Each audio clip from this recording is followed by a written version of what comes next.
Has your professional or practical experience in the field offered evidence that youth mental health challenges stem from the intersection of the three pillars: school life, home life, and psyche? Or has your experience suggested a different situation? I would say that each aspect definitely impacts a child's mental health or a youth's mental health.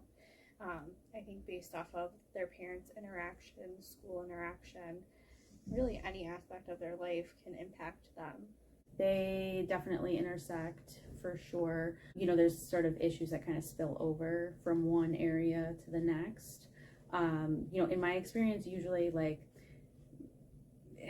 it's such a variety of kids that you'll engage with. Some kids will have issues at home like almost exclusively, and then some other kids will have issues at school almost like exclusively, but there is some sort of intersection, and usually it's like where the parents and the schools are like working together, and the kids who are more successful, they have that sort of like that support.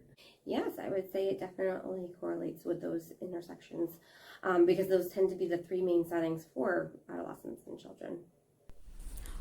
What have you learned from your work in the field that's proved particularly helpful for parents wanting to support and understand their children's mental health? I think really just being open and honest with parents, like allowing them to be included in the child's treatment planning, and just letting them know like they are in a safe space, and being able to have that conversation like, okay, this is what we're working on, like, have you noticed anything at home? Would say parents have this like very strong need to be in control of their children.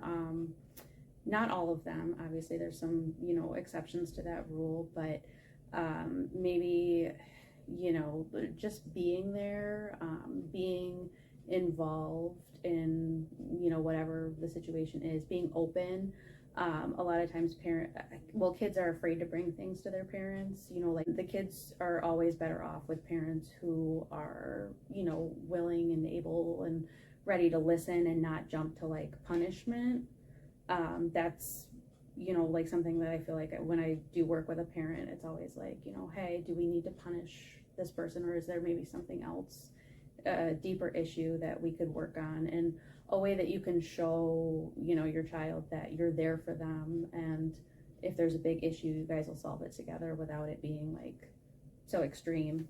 Definitely one, if they are going to start counseling, they need to feel safe in the room and comfortable with the therapist, and sometimes that can take time. It can take like a month, it could take 2 months, it depends on the person, but that's always important to be aware of. If they don't feel safe, they're probably not going to open up to you. And the second thing I would say is just for the parent to have knowledge about the different types of symptoms, particular to their diagnosis. Sometimes it can be helpful when they're more aware of what they're dealing with. What would you tell a parent who is worried about their child's mental health?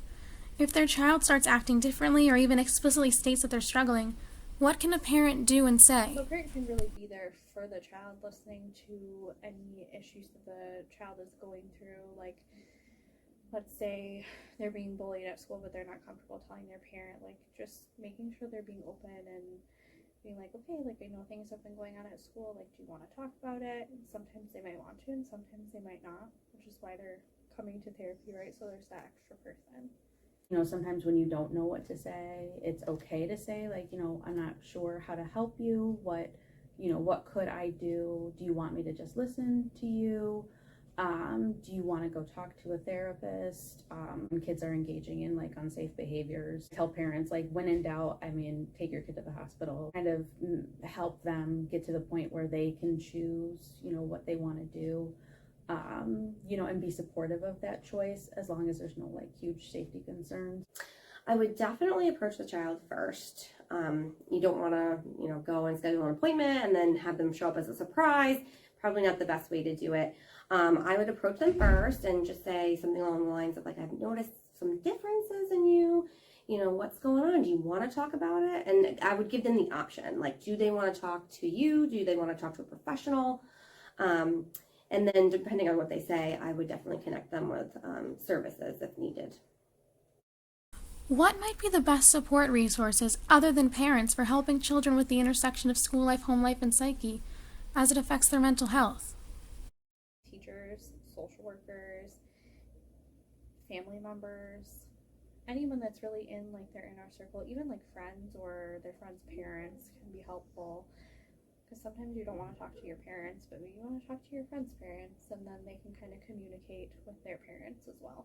Just in general, they just connect with whoever for whatever reason. Like I think it's hard. It's really hard for parents because they want to be the one that like, oh, my kid comes to me and they talk to me, but that's just not. It's just not reasonable. It's not always going to happen that way. Yeah, I definitely think that counseling is a great support. Support groups, actually youth activities too, like even through the church could be helpful if they're religious. Obviously, if they have been in counseling, that opens the door to other services as well, so like family counseling, emergency services, mentoring. So there's a wide variety of services out there. I guess it kind of depends on the mental illness and severity, like what their needs are. At this moment, I ask the therapist to look into the camera and share their final pieces of advice for parents. I definitely think just being able to communicate with your kids and giving them that open space is detrimental for them. Like, they really need to be able to trust their parents and have that open communication with them. Because if you're not sitting there and you can't communicate with your kids, they're not going to communicate with you. You have to go easy on everybody. You have to go easy on yourself. You are doing the best that you can with the information that you have right now. And kids are always going to do better with a parent who is there, just listening. If you don't know what to say, you don't have to say anything. Just tell them that you're there for them. I think the one thing that's coming to my mind is trust your gut. You know your kid better than any other provider.